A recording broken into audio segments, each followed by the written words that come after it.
Tensions remained high on both sides of the Korean border today following a week of threatening rhetoric from the north. Western diplomats played down yesterday's call from Pyongyang for countries to pull diplomats out of their embassies by next Wednesday.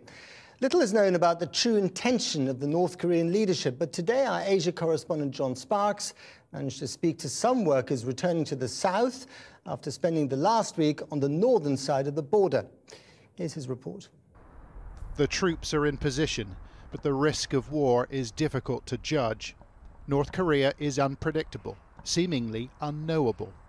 But we got a chance to speak to people who've been on the inside as the saber rattling escalated.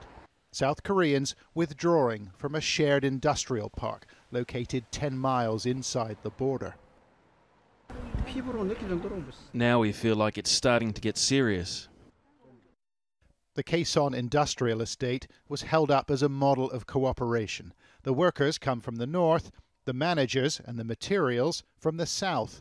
But on Wednesday, North Korea shut the border.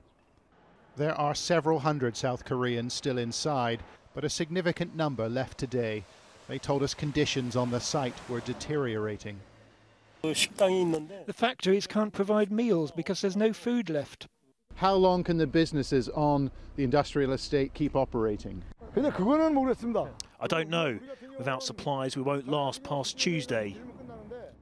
The civilians at Kaesong, both north and south, were getting on fine, they said, but the troops in the north were less casual.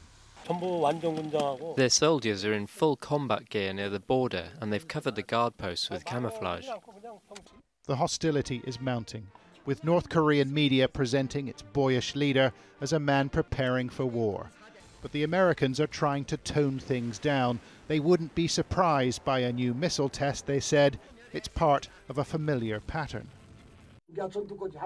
And there are many here in the south who say there won't be any war.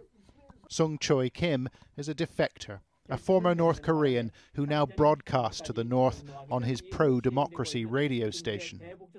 Kim Jong-un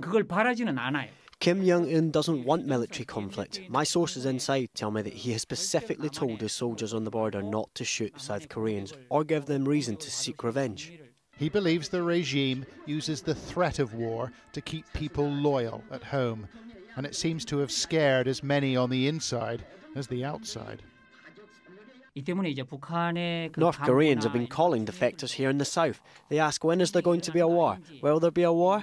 But defectors say, no, it's not going to happen. Still, he says the world is right to focus on Kim Jong-un, who is young and untested. The Americans are downplaying the prospect of war. Top US generals here say they're relaxed about it, we're told. Regardless, that unpredictable nation across the channel has all the tools it needs to frighten the rest of the world. John Sparks, Channel 4 News on the South Korean border.